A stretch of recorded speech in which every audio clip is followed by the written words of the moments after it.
une soirée d'automne, au cœur du XIVe siècle.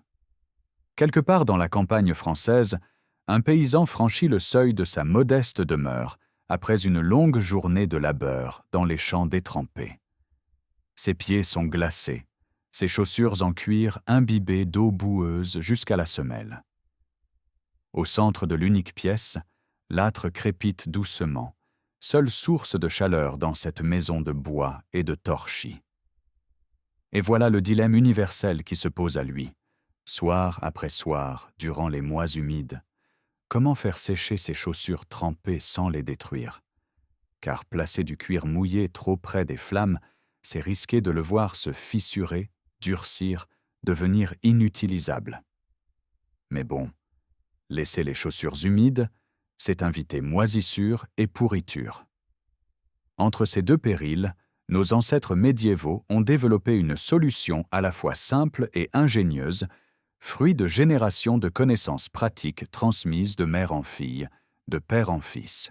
Dans cette vidéo, vous allez découvrir comment les habitants du Moyen Âge résolvaient ce problème quotidien avec une sophistication remarquable. Nous allons explorer la construction des chaussures médiévales et comprendre pourquoi elles représentaient un investissement si précieux pour la plupart des gens. Vous verrez comment l'âtre médiéval fonctionnait bien au-delà du simple chauffage, devenant le centre névralgique de la vie domestique. Nous dévoilerons la pratique fascinante du couvre-feu, cette technique de gestion du feu qui permettait de conserver les braises toute la nuit tout en assurant la sécurité. Ensuite, nous reconstituerons les méthodes précises que nos ancêtres utilisaient pour sécher leurs chaussures, en exploitant la chaleur résiduelle de manière subtile et maîtrisée.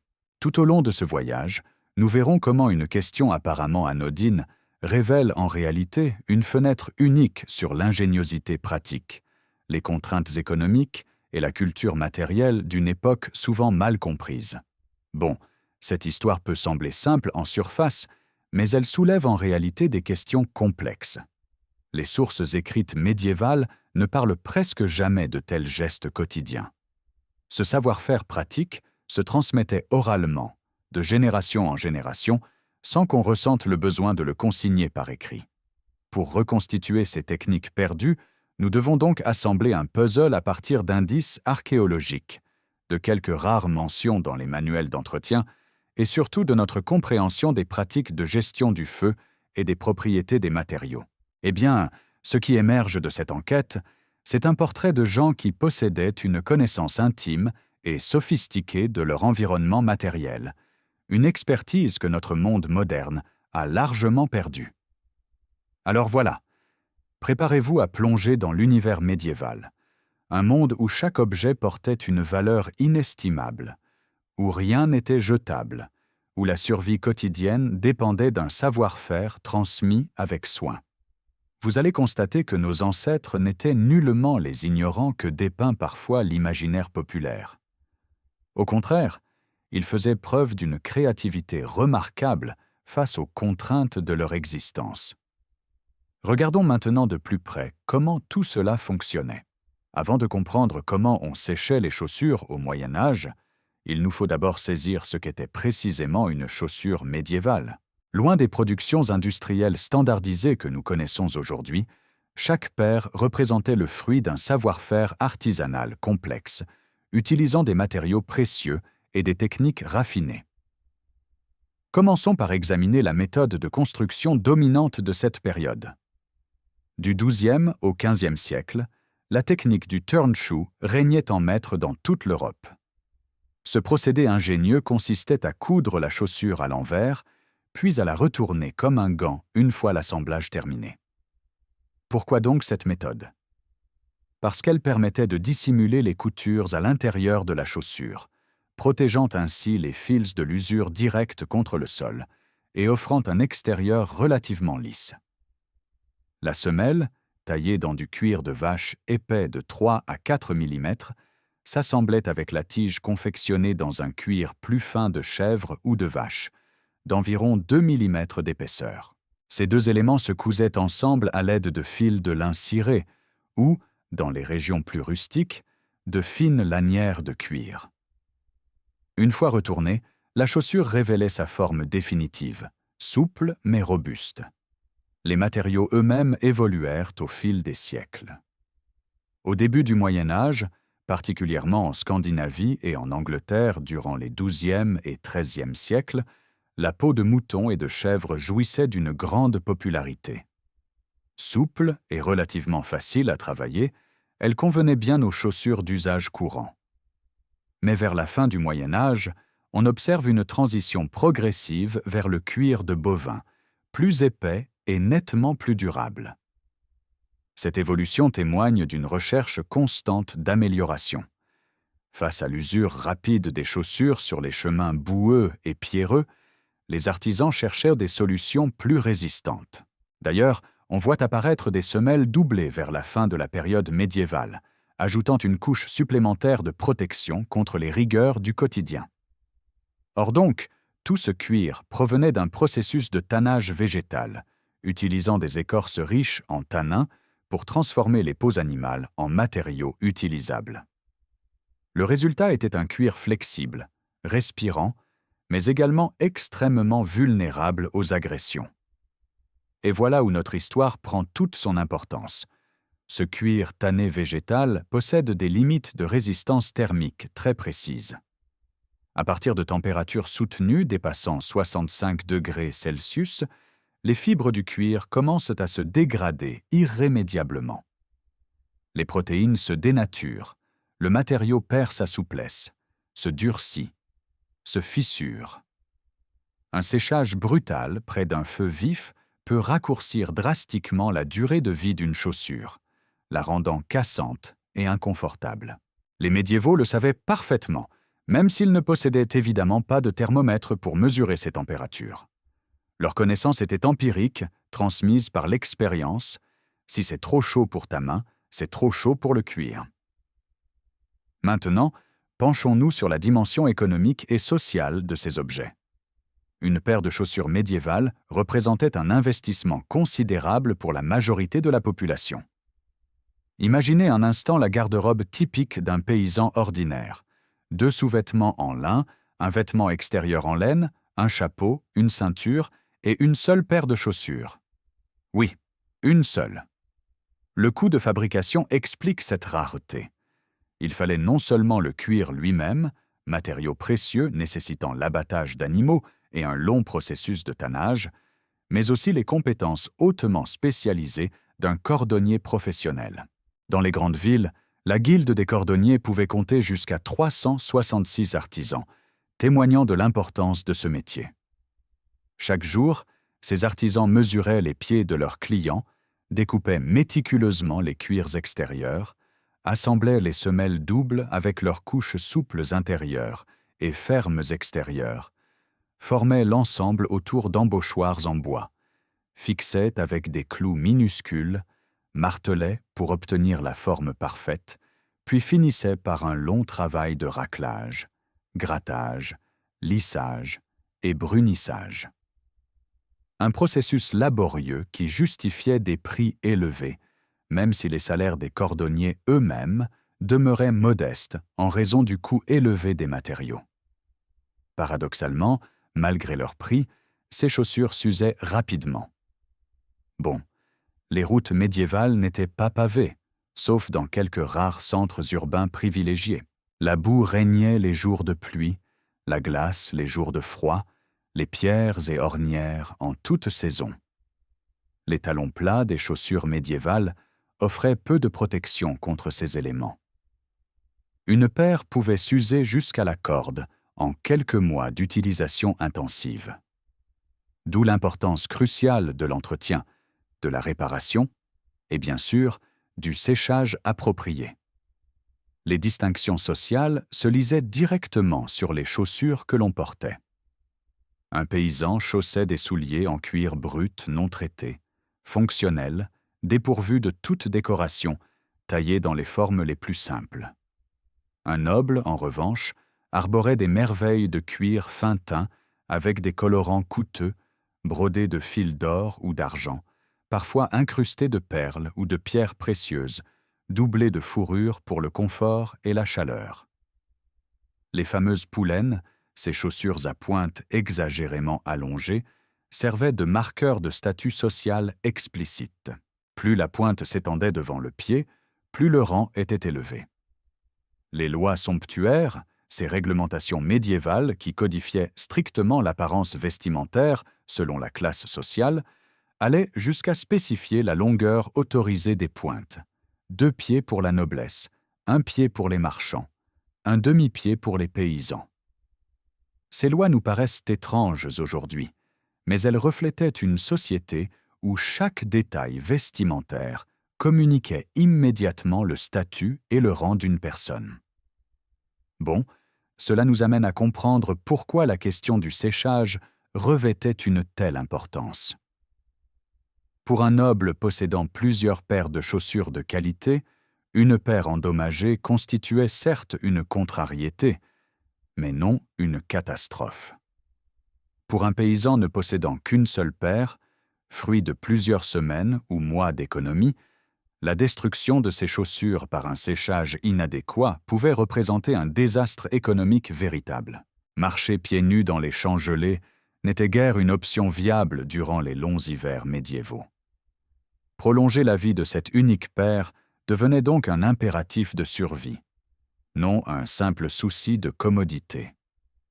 Ayant établi la valeur et la construction des chaussures médiévales, tournons-nous maintenant vers l'environnement dans lequel elles devaient fonctionner. Car comprendre le défi du séchage nécessite d'abord de saisir à quel point ces chaussures se mouillaient fréquemment et inévitablement. L'Europe médiévale présentait un paysage radicalement différent de nos environnements urbains modernes. Là où nous marchons aujourd'hui sur du béton, de l'asphalte, des trottoirs soigneusement pavés, les médiévaux évoluaient sur de la terre battue. Les routes non pavées constituaient la norme écrasante, même dans les villes. Seules quelques artères principales des plus grandes cités bénéficiaient d'un pavage rudimentaire. Partout ailleurs régnait la boue, la poussière, les ornières creusées par les charrettes. Lorsque la pluie tombait, ce qui arrivait fréquemment sous les cieux pluvieux d'Europe occidentale, ces chemins se transformaient en véritables marécages. La boue montait aux chevilles, s'infiltrait inexorablement dans les moindres interstices des chaussures. Durant l'hiver, c'était la glace qui rendait chaque déplacement périlleux, l'eau gelée s'accrochant au cuir et le trempant lors du dégel inévitable auprès de l'âtre domestique. Représentez-vous une journée typique d'automne pour un paysan. Il se lève avant l'aube, enfile sa tunique en laine, noue sa ceinture, chausse son unique paire de souliers. Dehors, une bruine fine tombe depuis la veille. Le chemin vers les champs serpente entre les haies, traversant un ruisseau gonflé par les pluies. En quelques minutes de marche, ses chaussures sont déjà humides. Durant toute la journée de travail, labourant, sarclant, récoltant selon la saison, ses pieds pataugent dans la terre détrempée. La pluie continue, tantôt fine, tantôt battante. Le cuir absorbe l'humidité comme une éponge. Lorsqu'enfin il rentre chez lui à la tombée de la nuit, ses chaussures sont littéralement gorgées d'eau, alourdies, froides. Et le lendemain matin, il devra les remettre pour recommencer. Voilà la réalité quotidienne durant les 3/4 de l'année. Automne, hiver et printemps constituaient tous des saisons critiques où l'humidité dominait. Face à ces conditions impitoyables, diverses stratégies de protection se développèrent. La plus répandue et la plus visible dans les découvertes archéologiques, c'est celle des patins, ces surchaussures de bois qui firent leur apparition dès le XIIe siècle. Imaginez des plateformes de bois taillées dans de l'aulne, du saule ou du peuplier, fixées sous les chaussures normales grâce à des sangles de cuir. Ces dispositifs ingénieux surélevaient le pied de plusieurs centimètres au-dessus du sol, créant une barrière protectrice entre le précieux cuir et la boue. Durant les XIIe et XIIIe siècles, les variétés sur échasse ou à coins demeuraient courantes, offrant une élévation considérable, mais rendant la marche quelque peu instable. À partir de la fin du XIVe siècle, des modèles plus plats gagnèrent en popularité, sacrifiant une partie de la hauteur au profit de la stabilité. Ces patins connurent un tel succès qu'elles continuèrent d'être utilisées jusqu'au XIXe, voire au XXe siècle dans certaines régions rurales. En France et dans les climats particulièrement humides, les sabots entièrement en bois offraient une alternative, transformant le pied entier en une plateforme imperméable. Mais bon, voilà le problème. Toutes ces protections coûtaient cher. Les patins nécessitaient du bois travaillé, des sangles en cuir et les compétences d'un artisan pour les fabriquer correctement. Beaucoup de paysans ne pouvaient se les offrir, ou les réservaient uniquement aux pires conditions. Quant à l'imperméabilisation des chaussures elles-mêmes par l'ajout de couches supplémentaires de cuir, cette option demeurait accessible seulement aux plus fortunés. Dès le milieu du XIIe siècle, on savait techniquement créer des chaussures multicouches offrant une meilleure résistance à l'eau, mais le coût en matériaux rendait cette pratique rare. Dans les régions particulièrement pluvieuses, le traitement régulier avec des graisses et des huiles animales constituait une alternative plus abordable, bien que nécessitant un entretien constant. Nous reviendrons sur ces traitements dans un instant. La réalité brute s'impose donc. Pour la majorité de la population médiévale, avoir les chaussures mouillées, ce n'était pas une exception malheureuse, mais un état normal durant les saisons humides. Chaque soir, le même rituel s'imposait. Rentrer chez soi avec des chaussures trempées. Faire face à l'urgence de les sécher pour le lendemain. Mais comment procéder sans les détruire? Cette question nous conduit directement au cœur de notre histoire, vers l'âtre médiéval et ses secrets. Pour saisir comment nos ancêtres séchaient leurs chaussures, nous devons d'abord comprendre en profondeur le fonctionnement de l'âtre médiéval, cet élément central autour duquel s'organisait toute la vie domestique. Bien plus qu'une simple source de chaleur, l'âtre représentait le cœur battant de la maison, le point focal où se concentraient cuisine, chauffage, lumière et même vie sociale. Dans les maisons paysannes des premiers siècles médiévaux, avant le XIIe ou XIIIe siècle selon les régions, le foyer prenait la forme d'un simple trou creusé au centre de l'unique pièce. Des pierres disposées en cercle contenaient les braises, mais aucune structure permanente ne s'élevait au-dessus. La fumée montait naturellement vers le plafond, s'échappant par un trou aménagé dans le toit ou filtrant lentement à travers le chaume. Oui, la maison était constamment enfumée, donnant aux murs et aux poutres cette patine noire caractéristique que l'on peut encore observer dans quelques rares structures préservées. Mais cette configuration présentait un avantage majeur. La chaleur se diffusait dans toutes les directions, réchauffant uniformément l'espace de vie. Chacun pouvait s'approcher du feu depuis n'importe quel côté, et la chaleur rayonnait sans entrave. Et puis vint une innovation remarquable, la cheminée. Apparue au XIIe siècle, elle se répandit progressivement au XIIIe siècle, d'abord parmi les classes aisées. Cette invention proprement médiévale révolutionna la gestion de la fumée. En construisant un conduit de maçonnerie le long du mur et en y dirigeant la fumée, on libérait l'air intérieur de l'opacité constante qui caractérisait les anciennes habitations. La cheminée permettait aussi de relocaliser le foyer contre un mur plutôt qu'au centre de la pièce, libérant ainsi de l'espace précieux. Toutefois, cette amélioration n'était pas accessible à tous. La construction d'une cheminée en pierre ou en brique nécessitait des matériaux coûteux et les services de maçons qualifiés.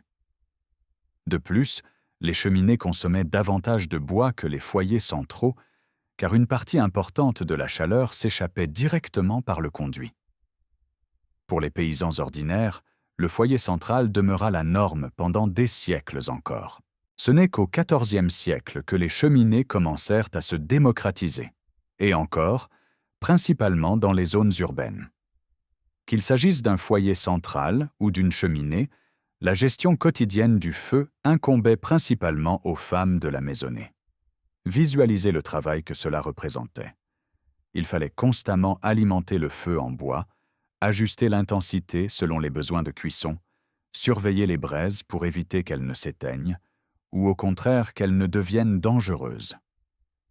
Allumer un feu à partir de rien demandait un effort considérable.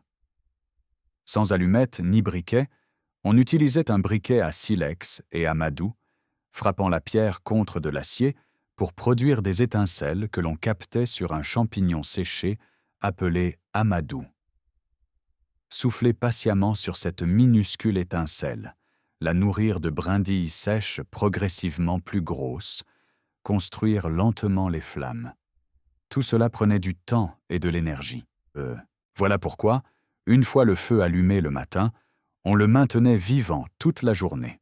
Laisser le feu s'éteindre complètement signifiait devoir recommencer ce processus laborieux.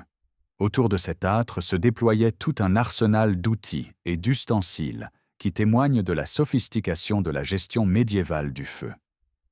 Les trépieds en fer, avec leurs 3 pieds solides, permettaient de poser casseroles et marmites directement au-dessus des braises, à une hauteur contrôlée.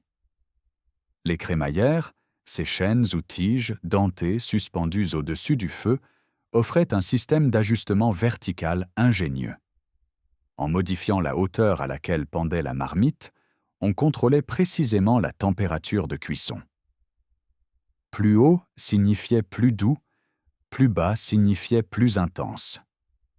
Les grues de cheminée, ces bras articulés fixés sur un pivot, permettaient de balancer les pots au-dessus du feu, puis de les éloigner sur le côté, une fois la cuisson terminée. L'ensemble créait un véritable atelier culinaire autour des flammes. Mais l'aspect le plus fascinant pour notre histoire réside dans la gestion de la chaleur résiduelle et de la masse thermique. Les pierres qui bordaient le foyer, ou constituaient le foyer de la cheminée, possédaient une propriété remarquable. Elles absorbaient énormément de chaleur durant les heures où le feu brûlait intensément, puis la restituaient lentement sur de longues périodes. Certaines pierres bien choisies pouvaient continuer à rayonner une douce chaleur pendant 12 à 18 heures après que les flammes se soient éteintes. Les cuisinières médiévales exploitaient cette propriété de multiples façons. La cuisson du pain, par exemple, se faisait souvent dans des fours qui utilisaient cette chaleur résiduelle. On chauffait intensément le four, on retirait les braises, on nettoyait rapidement l'intérieur, puis on y enfournait les pâtons qui cuisaient doucement dans cette chaleur accumulée. De même, certains plats mijotaient toute la nuit grâce à la chaleur douce des pierres et des braises couvertes. Cette compréhension de la chaleur résiduelle va se révéler cruciale pour comprendre le séchage des chaussures. Mais avant d'en arriver là, nous devons explorer une pratique nocturne essentielle, le couvre-feu. Voici une pratique médiévale dont le nom survit encore aujourd'hui, bien que son sens originel se soit perdu. Le couvre-feu. Ce mot que nous utilisons maintenant pour désigner une interdiction de sortir vient directement du français médiéval « couvre-feu », instruction littérale de couvrir les flammes. Découvrons ensemble cette technique fascinante qui jouera un rôle central dans notre histoire de chaussures. Chaque soir, dans les villes et villages d'Europe médiévale, une cloche sonnait vers 20 heures ou 21 heures. Ce n'était pas un appel à la prière ni l'annonce d'un événement particulier, mais un signal pratique et vital. Il était temps de couvrir les feux. Pourquoi cette pratique universelle? Les raisons se révèlent multiples et interconnectées, témoignant encore une fois de l'ingéniosité médiévale face aux contraintes. Premièrement, la sécurité incendie constituait une préoccupation obsédante. Gardez à l'esprit que la majorité des constructions médiévales étaient en bois. Les murs de planches ou de torchis, les toits de chaume, les poutres sèches, tout cela formait un environnement hautement inflammable. Un feu domestique, laissé sans surveillance durant la nuit, ravivé soudainement par un courant d'air ou une bûche qui roule, pouvait déclencher un incendie catastrophique. Les grandes villes médiévales connurent des incendies dévastateurs qui ravagèrent des quartiers entiers. En 1212, Londres subit un incendie particulièrement dévastateur qui fit de nombreuses victimes et mena à l'adoption de réglementations plus strictes. Le maire de Londres ordonna la construction en pierre et interdit les toits de chaume. Durant le XIVe siècle, la relocalisation systématique des âtres contre les murs et l'adoption généralisée des cheminées en maçonnerie répondaient directement à ces préoccupations de sécurité. Couvrir le feu chaque soir s'inscrivait dans cette logique de prévention. Deuxièmement, conserver les braises présentait un avantage pratique considérable. Rappelez-vous la difficulté d'allumer un feu à partir de rien. Si l'on pouvait préserver quelques braises rougeoyantes durant la nuit, le rallumage matinal devenait infiniment plus simple. Il suffisait de découvrir les braises, d'ajouter quelques brindilles sèches et petits bois, de souffler doucement, et le feu repartait en quelques minutes. Cela économisait du temps, de l'effort, et surtout du précieux amadou et silex. Dans une économie où chaque ressource comptait, ces économies n'étaient pas négligeables. Troisièmement, maintenir une chaleur résiduelle à travers la nuit contribuait au confort nocturne. Les maisons médiévales n'étaient pas bien isolées selon nos standards modernes. Durant les nuits d'hiver, le froid pénétrait impitoyablement. Un foyer correctement banqué continuait à rayonner une douce tiédeur qui rendait le sommeil moins pénible, même si elle ne réchauffait pas vraiment la pièce entière. Mais comment procédait-on concrètement? Plusieurs techniques coexistaient. La méthode la plus simple et la plus universelle consistait à ratisser les cendres accumulées autour du foyer directement sur les braises encore ardentes. Cette couche de cendres agissait comme une couverture isolante, scellant partiellement l'arrivée d'air. Sans oxygène en abondance, les braises ne pouvaient plus brûler vivement, mais seulement couver très lentement, consommant à peine leur masse tout en maintenant leur chaleur interne. Avec un banking soigné, des braises pouvaient survivre toute une nuit de 8 ou 10 heures, prêtes à être ravivées au matin. Une alternative plus sophistiquée, accessible aux ménages plus aisés, utilisait un objet spécialement conçu, le couvre-feu en céramique ou en fer. Cet ustensile, dont on a retrouvé de nombreux exemplaires archéologiques, prenait la forme d'une cloche ou d'un dôme perforé de petits trous. On le plaçait directement au-dessus des braises, créant une chambre de combustion contrôlée. Les trous permettaient juste assez d'air pour maintenir les braises en vie, mais pas assez pour les enflammer vivement. Le résultat était remarquablement efficace. Un feu doucement maintenu en suspens, ni vraiment éteint, ni vraiment allumé. Et c'est précisément ici que notre histoire de chaussures prend tout son sens. Car ce feu banqué créait des conditions idéales pour le séchage lent et doux. Les pierres de l'âtre, chauffées durant toute la soirée par le feu actif, continuaient à rayonner leur chaleur accumulée. Les braises couvertes émettaient une tiédeur constante mais modérée. Autour du foyer se formait donc une zone de chaleur douce, suffisante pour favoriser l'évaporation de l'humidité, mais bien trop faible pour endommager les fibres du cuir. Nous allons bientôt voir comment nos ancêtres exploitaient précisément ces conditions. Mais d'abord, explorons ce qu'ils savaient de l'entretien proprement dit des chaussures. Maintenant que nous avons établi le contexte des chaussures médiévales et du feu domestique, penchons-nous sur les connaissances que possédaient nos ancêtres concernant l'entretien du cuir. Car sécher n'était qu'une partie du processus. Pour vraiment prolonger la vie d'une paire de chaussures, tout un ensemble de pratiques s'avérait nécessaire. L'imperméabilisation constituait la première ligne de défense contre les éléments. Les graisses animales régnaient en maître dans ce domaine. Le suif de bœuf, la graisse de mouton, la graisse de porc, l'huile de poisson, tous ces produits trouvaient leur utilité. Pourquoi les graisses animales? Parce qu'elles possèdent la propriété remarquable de pénétrer profondément dans les fibres du cuir, contrairement aux traitements de surface qui forment simplement une couche externe.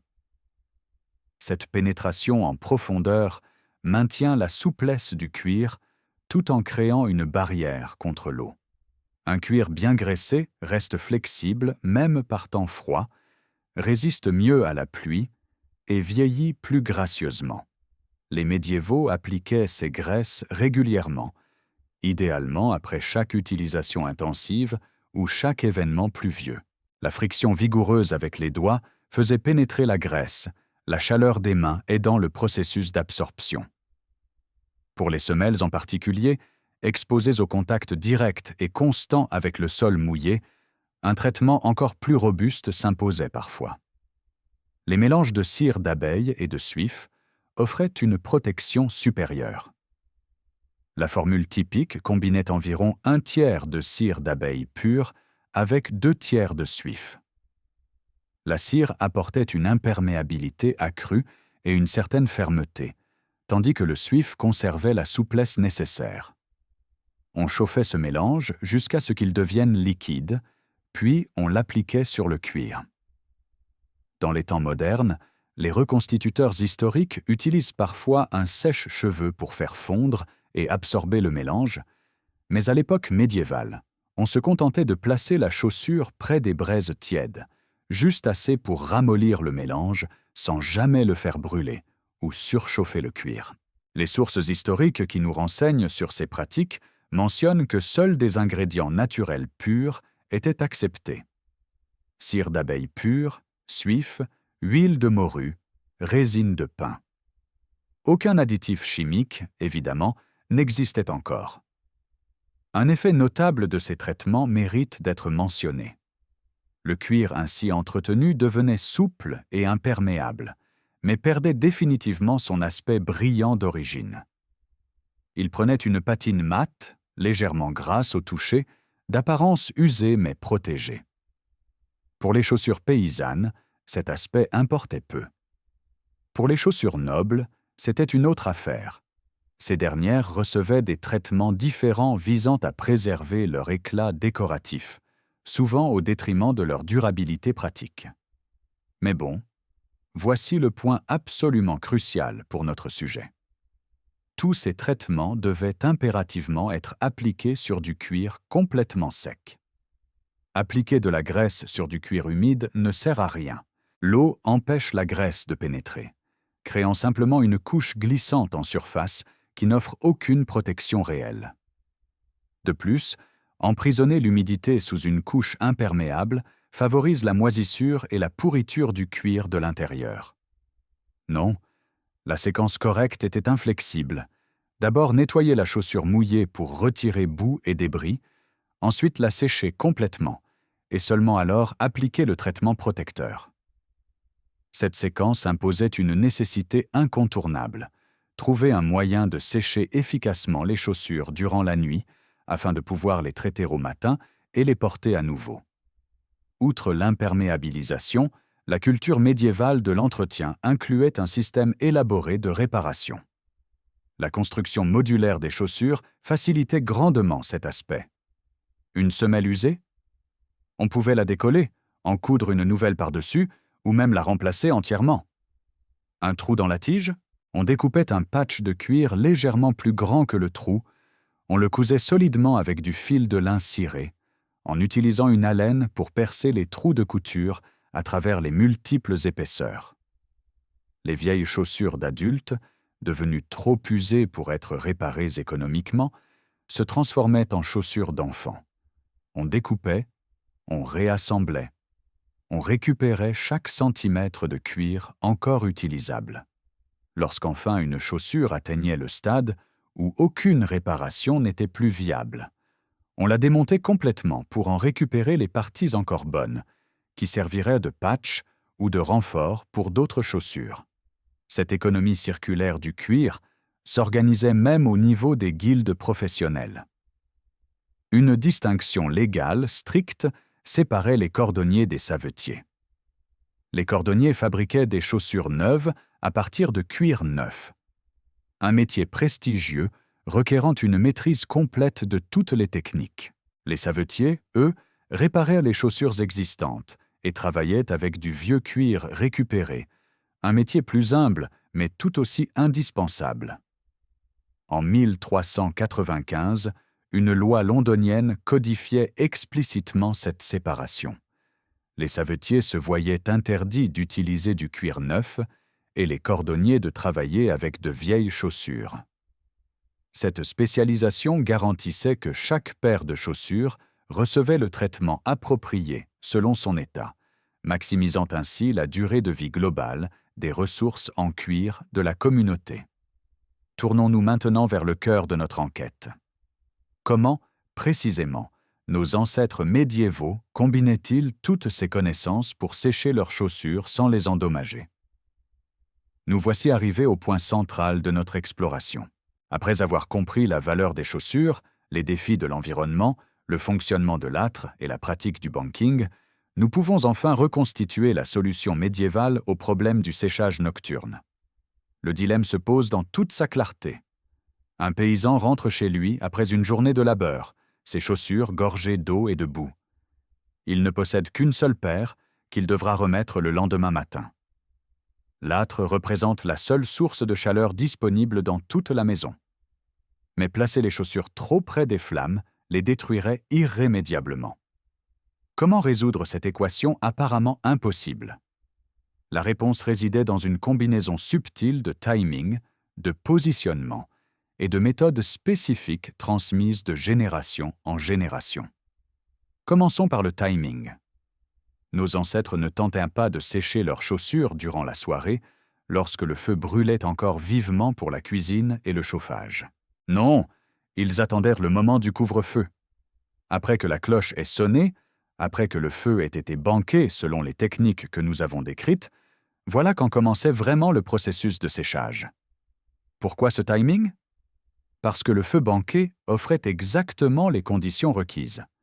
Une chaleur douce, constante, jamais excessive, qui perdurerait toute la nuit. Les flammes vives avaient disparu, éliminant le danger de brûlure directe. Les braises couvertes et les pierres chaudes rayonnaient une tiédeur parfaite pour favoriser l'évaporation lente. Mais le timing seul ne suffisait pas. Le positionnement s'avérait tout aussi crucial. Imaginez la scène. Le père de famille retire ses chaussures trempées près de la porte. D'abord, un nettoyage sommaire. Avec un chiffon humide ou une poignée de paille, il retire la boue et les débris collés à l'extérieur. Pas de lavage intensif, juste un nettoyage de surface pour éviter que la saleté ne s'incruste dans le cuir durant le séchage. Ensuite vient l'étape du rembourrage. Il saisit une poignée généreuse de paille sèche, stockée précisément dans ce but près de l'âtre. Cette paille, il la bourre fermement à l'intérieur de chaque chaussure, remplissant tout le volume du pied. Pourquoi cette paille? Elle remplit une double fonction remarquable. D'une part, elle absorbe l'humidité de l'intérieur, agissant comme une éponge qui tire l'eau hors du cuir. D'autre part, elle maintient la forme de la chaussure durant le séchage, empêchant le cuir de se rétrécir, de se déformer ou de se plisser de manière irrégulière. Vient alors la question cruciale du placement. Où exactement positionner ces chaussures autour du foyer banqué? Certainement pas directement sur les braises, même couvertes, ce serait suicidaire. Pas non plus trop près des pierres encore brûlantes qui bordent immédiatement le foyer. Non. La distance idéale se situait dans cette zone intermédiaire, où la chaleur se faisait sentir distinctement, mais où l'on pouvait confortablement poser la main sans inconfort. Les médiévaux utilisaient précisément ce test. Si la zone était trop chaude pour y maintenir la main, elle était trop chaude pour le cuir. Cette règle empirique, transmise oralement, encodait une compréhension intuitive mais précise des limites thermiques du cuir. Pour surélever les chaussures et optimiser la circulation de l'air, plusieurs techniques coexistaient selon les ressources disponibles. Les trépieds en fer, ces supports avec 3 pieds qu'on utilisait normalement pour la cuisine, pouvaient recevoir les chaussures à une hauteur sûre au-dessus du sol. Les pierres de l'âtre, qui n'étaient plus en contact direct avec les braises, mais avaient été déplacées en périphérie, offraient des surfaces tièdes idéales. Dans les maisons plus aisées possédant des formes en bois utilisées pour fabriquer ou réparer les chaussures, on pouvait installer les chaussures sur ces formes, qui maintenaient parfaitement la forme tout en permettant une exposition uniforme à la chaleur. Certains foyers suspendaient même les chaussures à des crochets au manteau de la cheminée, dans la zone de chaleur douce ascendante, mais loin des flammes. Le placement spatial autour du foyer banquet méritait également réflexion. Dans une maison avec foyer central, les chaussures trouvaient leur place dans le cercle autour de l'âtre, positionnées en tenant compte du tirage et des courants d'air. Trop près du trou d'évacuation de fumée dans le toit, elles recevraient trop de vent froid. Trop près d'une porte ou fenêtre mal jointée, pareillement. L'emplacement idéal se nichait dans la zone protégée, baignée par la chaleur rayonnante, mais à l'abri des courants d'air excessifs. Dans les maisons dotées de cheminées murales, le manteau de cheminée et les pierres latérales offraient des emplacements naturels, où la chaleur diffusait le long du mur sans danger de contact direct avec les braises. Un aspect fascinant de cette pratique résidait dans son caractère de savoir féminin. C'étaient les femmes qui géraient l'âtre au quotidien, qui connaissaient intimement ses rythmes et ses zones thermiques. C'étaient les mères qui enseignaient à leurs filles où exactement placer les chaussures, comment tester la chaleur, combien de paille utiliser. Ce savoir se transmettait oralement, par démonstration et pratique, jamais par texte écrit. Voilà pourquoi nous ne trouvons presque aucune source médiévale décrivant explicitement ces gestes. Ils appartenaient au domaine du quotidien féminin, jugé trop évident et banal pour mériter d'être consignés par les clercs lettrés qui produisaient les documents écrits. Variations et adaptations existaient bien sûr selon les régions et les ressources. Dans les climats particulièrement humides du nord-ouest de l'Europe, où les chaussures restaient mouillées presque en permanence durant l'hiver, certains foyers maintenaient des provisions spéciales de paille fine expressément pour le séchage des chaussures, distinctes de la paille grossière utilisée pour d'autres usages. Dans les régions montagneuses où le bois se faisait rare et précieux, on économisait le combustible en utilisant intensivement la chaleur résiduelle non seulement pour sécher les chaussures, mais aussi pour la cuisson lente de ragoûts durant la nuit, pour sécher les vêtements en laine, pour maintenir une tiédeur minimale dans la maison. Les saisons influençaient également les pratiques. Durant l'été, le séchage posait moins de problèmes. On pouvait simplement laisser les chaussures à l'air libre dans la maison ou même à l'extérieur dans un endroit abrité, et l'air chaud accomplissait le travail en quelques heures. Mais l'hiver, avec son air froid et humide qui séchait mal, rendait le recours au feu banquet absolument indispensable. Les longues nuits d'hiver offraient d'ailleurs un temps de séchage prolongé, 12 ou même 14 heures durant lesquelles la chaleur douce travaillait patiemment à extraire l'humidité. Au matin, la routine se poursuivait. En découvrant le feu pour le rallumer, on vérifiait l'état des chaussures. Étaient-elles complètement sèches?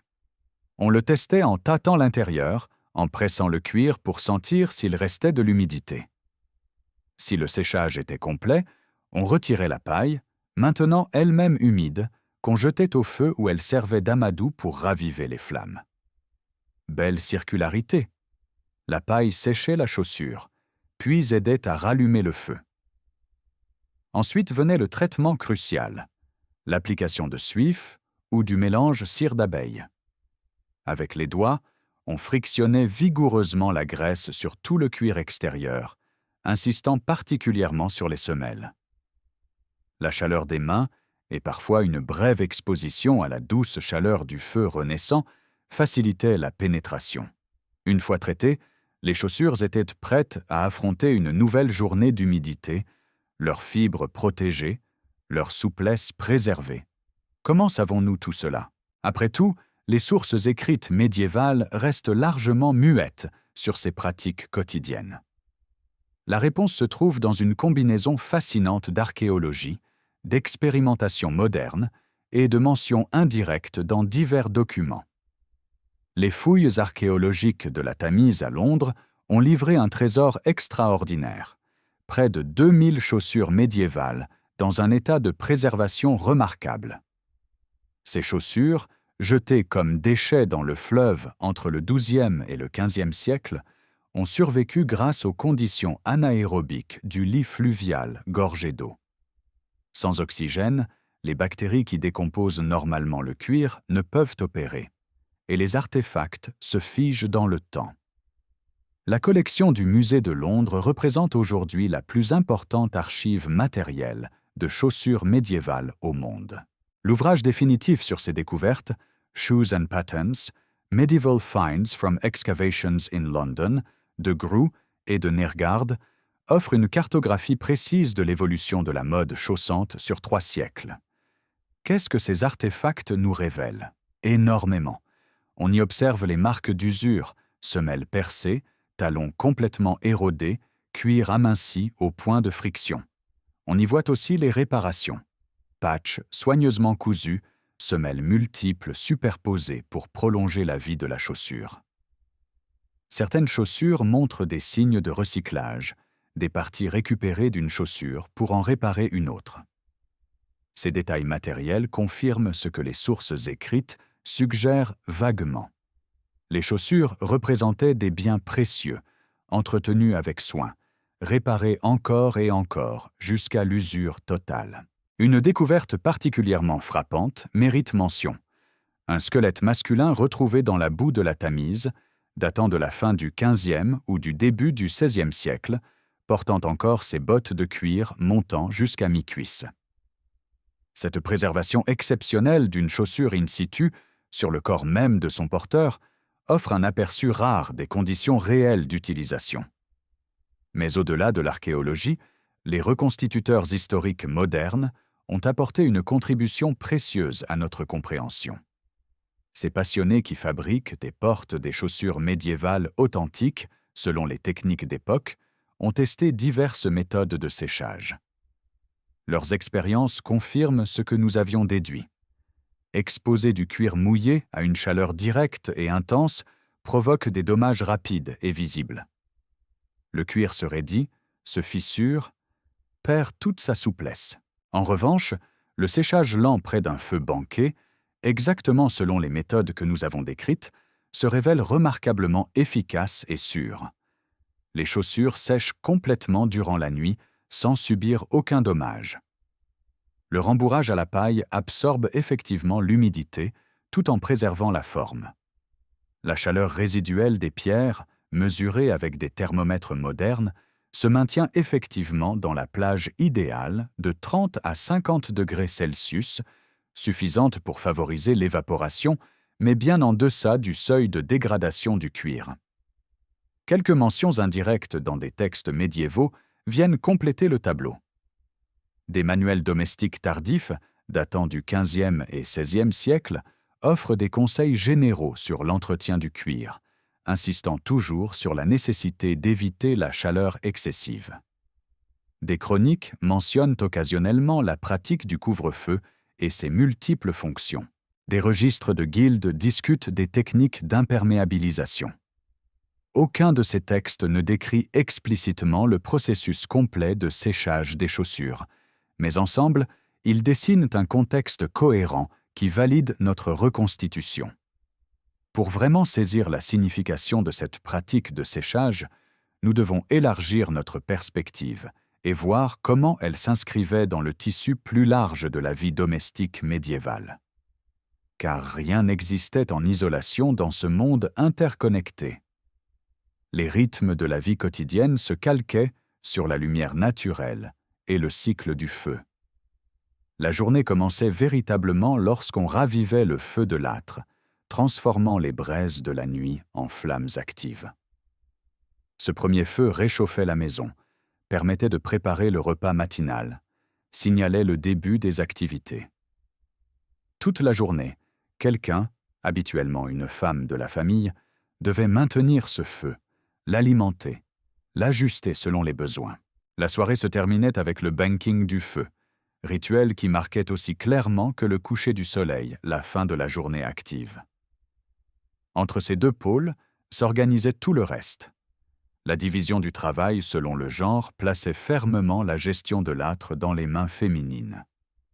Les femmes gouvernaient ce domaine crucial.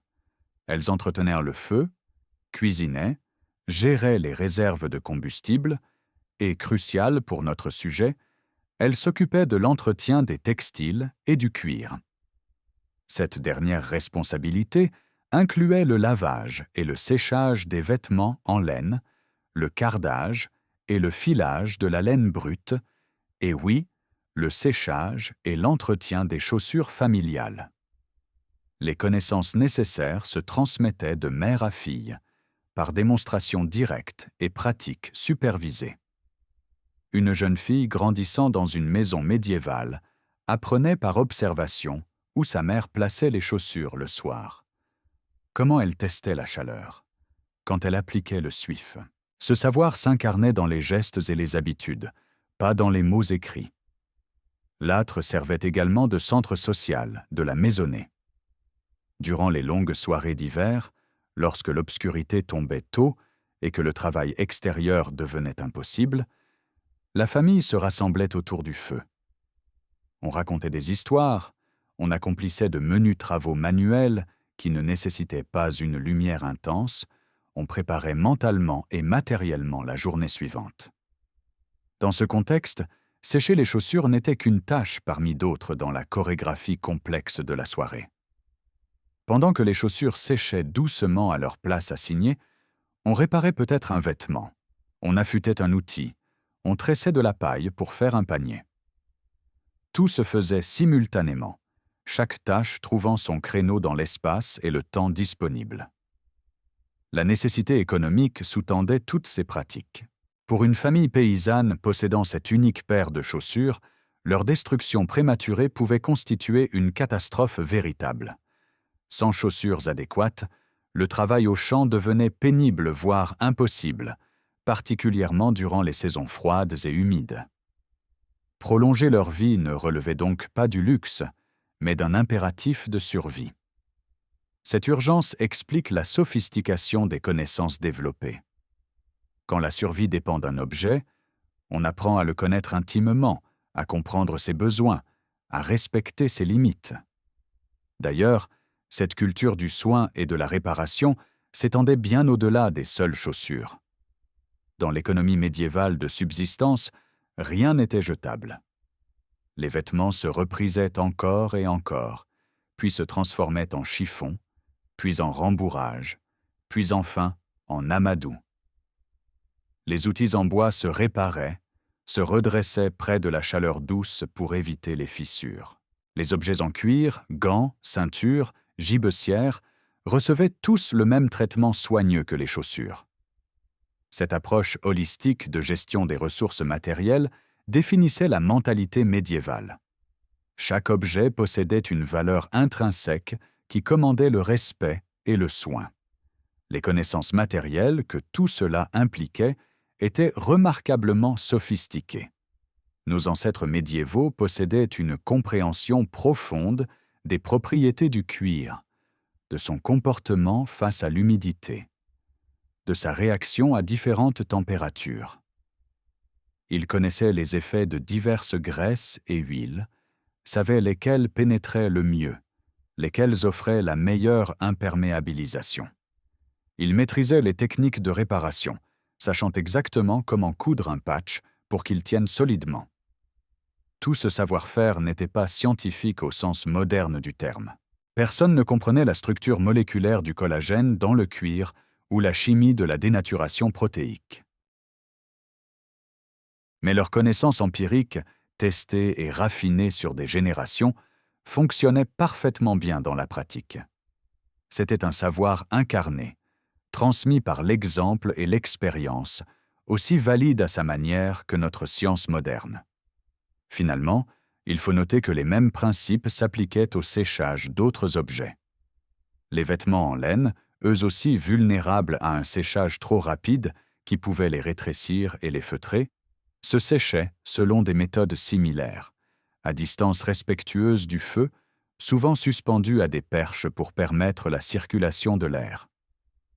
Les outils comportant des parties en bois qu'on lavait après usage, comme certains ustensiles de cuisine, bénéficiaient de la même chaleur douce qui les séchait sans fendre le bois. Toute une gamme d'objets en cuir, des gants aux sacoches, trouvaient leur place dans la géographie nocturne autour de l'âtre banquet. L'ensemble formait un système intégré de gestion des ressources domestiques, où rien ne se perdait et tout était optimisé. Rien ne reste immobile dans l'histoire, et les pratiques de séchage des chaussures évoluèrent elles aussi, quoique lentement, au fil des siècles tardifs du Moyen Âge et au-delà. Le XIVe siècle apporta des changements significatifs dans l'architecture domestique. Nous l'avons mentionné précédemment, mais explorons plus en détail les implications pratiques. Les âtres commencèrent à être systématiquement relocalisés contre les murs plutôt qu'au centre des pièces, une transformation motivée principalement par les préoccupations de sécurité incendie. Cette relocalisation modifia la dynamique de distribution de la chaleur. Au lieu de rayonner dans toutes les directions, le feu réchauffait maintenant principalement le mur et l'espace devant lui.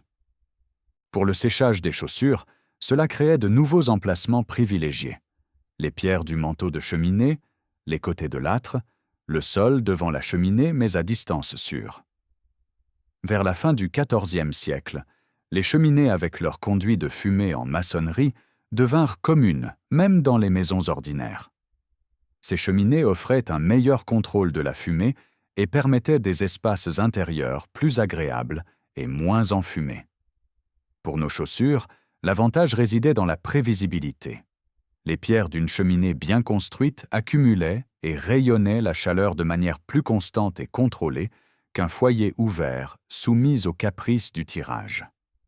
Sur le plan de la construction des chaussures elles-mêmes, la fin du Moyen Âge vit l'adoption progressive de semelles doublées ou même triplées, offrant une durabilité accrue. Des cuirs plus robustes devinrent disponibles grâce à l'amélioration des techniques de tannage. Les méthodes d'imperméabilisation se raffinèrent également, avec des recettes plus élaborées de mélange de graisse et de cire. Mais remarquablement, les principes fondamentaux du séchage restèrent identiques. Toujours cette nécessité de chaleur douce et de temps, toujours cette prudence face au feu direct. Les techniques de séchage que nous avons décrites persistèrent bien au-delà du Moyen Âge, proprement dit. Au XVIe, XVIIe et XVIIIe siècle, dans les campagnes où les changements se produisaient lentement, les mêmes méthodes continuaient d'être utilisées. On les adaptait aux nouveaux types de poêles et de cheminées qui apparaissaient, mais l'essence demeurait inchangée. La transmission orale de ces savoirs pratiques se poursuivait sans interruption de génération en génération. Une grand-mère du XVIIIe siècle enseignait à sa petite-fille exactement ce que sa propre grand-mère lui avait appris 3 siècles auparavant. Ce n'est qu'avec l'industrialisation du XIXe siècle que ces pratiques séculaires commencèrent vraiment à se perdre. La production de masse rendit les chaussures beaucoup moins chères et largement disponibles. Soudain, posséder plusieurs paires n'était plus un luxe réservé aux riches, mais une possibilité pour la classe moyenne émergente. Si une paire s'abîmait, on pouvait plus facilement la remplacer. L'introduction du chauffage central élimina progressivement les âtres des maisons urbaines. Sans feu domestique, le séchage devint moins critique. On pouvait simplement laisser les chaussures à température ambiante, la chaleur du chauffage central accomplissant lentement le travail. Les savoirs pratiques qui avaient été si essentiels pendant des millénaires perdirent leur utilité et, par conséquent, commencèrent à s'effacer de la mémoire collective. Nous voici parvenus au terme de notre exploration. Ce voyage à travers le simple geste de sécher des chaussures nous a menés bien plus loin que nous n'aurions pu l'imaginer au départ. Une question apparemment anodine a révélé toute une tapisserie de connaissances, de pratiques, de contraintes et d'ingéniosité. La solution médiévale au problème du séchage des chaussures se révèle élégante dans sa simplicité. Exploiter la chaleur résiduelle du feu banquet, cette zone douce et constante créée par les braises couvertes et les pierres chauffées. Positionner soigneusement les chaussures à distance sûre, les rembourrer de paille pour absorber l'humidité et maintenir leur forme, puis laisser le temps opérer sa magie durant les longues heures nocturnes.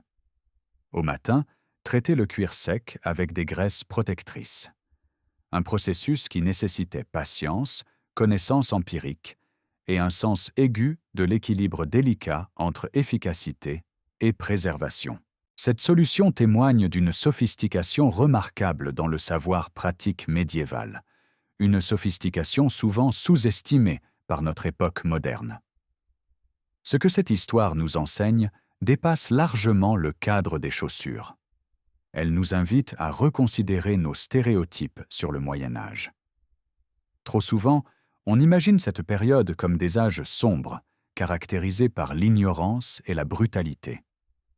Or, ce que nous découvrons ici, c'est une société dotée de connaissances pratiques profondes, transmises avec soin, constamment affinées par l'expérience.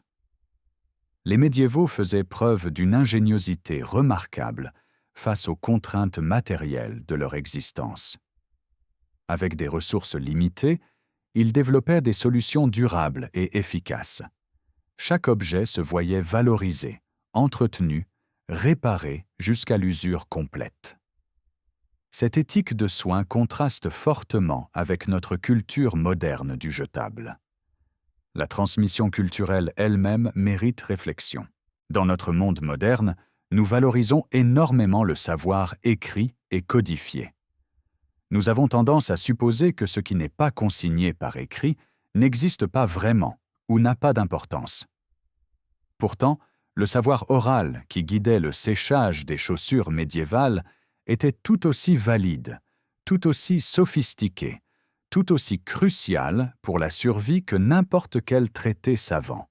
Les mères qui enseignaient à leurs filles ou plaçaient les chaussures près de l'âtre transmettaient un corpus de connaissances testé sur des générations, aussi fiable dans son domaine que les mathématiques enseignées dans les universités médiévales. Reconnaître la valeur de ce savoir pratique transmis oralement nous aide à mieux comprendre comment les sociétés prémodernes fonctionnaient réellement. En regardant en arrière depuis notre perspective moderne, les contrastes saisissent. Aujourd'hui, nous possédons typiquement de multiples paires de chaussures. Des chaussures de travail, des chaussures de sport, des chaussures formelles, des chaussures décontractées, des bottes pour la pluie, des sandales pour l'été. Si une paire se mouille, aucun problème. Nous en enfilons simplement une autre. Pour le séchage, nous disposons d'options que les médiévaux n'auraient pu imaginer. Radiateurs à thermostat contrôlé, sèche-chaussures électriques spécialisées, même des ventilateurs dédiés. Nous avons perdu la connexion intime avec nos objets que nécessitait la vie médiévale. Combien d'entre nous connaissent vraiment les propriétés du cuir dont sont faites nos chaussures? Combien savent comment les entretenir correctement pour prolonger leur durée de vie? Cette perte de connexion s'inscrit dans une transition plus large d'une culture de soins vers une culture de remplacement. Les médiévaux réparaient, réutilisaient, recyclaient par nécessité économique, certes, mais aussi parce que leur vision du monde respectait les matériaux et les objets. Un cordonnier médiéval connaissait intimement chaque propriété du cuir avec lequel il travaillait, fruit d'années d'apprentissage. Un paysan médiéval traitait ses chaussures avec le soin qu'on accorde à un bien précieux. Aujourd'hui, nous achetons, utilisons, jetons, remplaçons dans un cycle apparemment infini, rendu possible par la production industrielle de masse. L'obsolescence, qu'elle soit programmée ou simplement acceptée, définit notre relation aux objets manufacturés. Pourtant, des signes indiquent une redécouverte partielle de ces savoirs perdus. Le mouvement contemporain de la durabilité et de la vie responsable redécouvre l'importance de la réparation et de l'entretien. Les cordonniers artisanaux connaissent un regain d'intérêt, offrant des chaussures faites main selon des techniques traditionnelles. Les guides d'entretien du cuir prolifèrent en ligne, enseignant aux gens comment traiter et protéger leurs chaussures. Ironiquement, certains de ces guides recommandent exactement les techniques médiévales que nous avons explorées. Séchage lent à l'air ou chaleur douce, jamais près d'une source de chaleur directe, traitement avec des graisses naturelles. Les leçons médiévales se révèlent toujours pertinentes pour qui prend le temps de les écouter. Au-delà de l'aspect pratique, cette histoire illustre une vérité historique plus profonde. La vie quotidienne révèle souvent plus sur une civilisation que ses grandes batailles ou ses monuments impressionnants. L'histoire ne se résume pas aux rois et aux guerres, aussi fascinants soient-ils. Les gestes quotidiens, les petites solutions aux problèmes ordinaires, voilà ce qui raconte vraiment comment les gens vivaient, pensaient, comprenaient leur monde. Une paire de chaussures séchant près d'un feu banqué nous en dit autant sur la société médiévale qu'un traité théologique ou un récit de bataille. Elle nous parle de contraintes économiques, de rôles genrés, de transmission de savoir, de rapport aux objets matériels, de compréhension empirique des propriétés physiques. Regardons aussi l'interconnexion remarquable de tous les aspects de la vie médiévale que cette simple pratique révèle. Le séchage des chaussures se connectait à la gestion du feu, elle-même liée à la sécurité incendie et à la législation urbaine. Il impliquait la division du travail genré et la transmission mère-fille. Il dépendait de la compréhension des propriétés thermiques et matérielles. Il s'inscrivait dans une économie domestique plus large de gestion des ressources. Il reflétait des valeurs culturelles de soin et de durabilité. Rien n'existait en isolation dans le monde médiéval. Chaque pratique s'entrelaçait avec d'autres dans un tissu complexe de nécessités, connaissances et coutumes. La prochaine fois que vous rentrerez chez vous avec des chaussures trempées par la pluie, prenez un instant pour penser à vos ancêtres médiévaux confrontés aux mêmes problèmes. Lorsque vous placerez vos chaussures près d'un radiateur ou que vous les laisserez simplement sécher à l'air dans votre maison chauffée, appréciez la facilité moderne dont vous bénéficiez. Mais reconnaissez aussi l'ingéniosité de ceux qui devaient résoudre ce défi sans nos commodités. Ils n'avaient qu'un feu, des pierres chaudes, de la paille, et leurs connaissances transmises de génération en génération. Avec ces ressources limitées, ils développaient des solutions qui fonctionnaient parfaitement, préservant leurs précieuses chaussures saison après saison, année après année. Quelques questions demeurent pour nous aujourd'hui. Que perdons-nous exactement en perdant ces savoirs pratiques accumulés sur des millénaires? Certes, nous n'avons plus besoin de savoir exactement où placer des chaussures près d'un feu banqué. Mais la disparition de ce savoir spécifique symbolise une perte plus large, celle de la connexion intime avec les objets qui constituent notre vie matérielle, celle de la compréhension de comment les choses fonctionnent réellement, celle du respect pour les matériaux et les processus. Comment pourrions-nous renouer avec une relation plus respectueuse et consciente envers les objets que nous utilisons quotidiennement? Devons-nous accepter que certains savoirs se perdent naturellement avec les changements technologiques? Ou y a-t-il une valeur à préserver certaines de ces connaissances pratiques, ne serait-ce que comme patrimoine culturel? Et inversement, quels savoirs de notre époque contemporaine risquent de se perdre à leur tour lorsque de nouvelles technologies les rendront obsolètes? Merci de m'avoir accompagné dans cette exploration d'un coin apparemment modeste de l'histoire médiévale. J'espère que cette plongée dans le quotidien de nos ancêtres vous a offert non seulement des connaissances factuelles, mais aussi une appréciation renouvelée pour l'ingéniosité humaine face aux défis pratiques de l'existence. Si vous avez apprécié cette vidéo, je serais ravi que vous lui mettiez un pouce en l'air. N'hésitez pas à partager vos réflexions dans les commentaires. Avez-vous vous-même des techniques traditionnelles de soins des chaussures transmises dans votre famille? Connaissez-vous d'autres exemples de savoirs pratiques médiévaux qui méritent d'être redécouverts?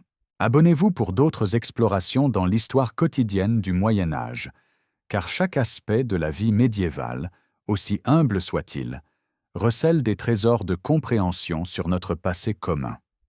L'histoire vit dans les petits gestes, autant que dans les grands événements. Chaque objet quotidien porte une histoire qui attend d'être racontée. Le Moyen Âge reste à découvrir, un détail précieux à la fois. Et qui sait quels autres secrets pratiques nous attendent, cachés dans les silences des sources écrites, préservés dans les artefacts archéologiques, encodés dans les gestes transmis de main en main à travers les siècles? Le voyage ne fait que commencer.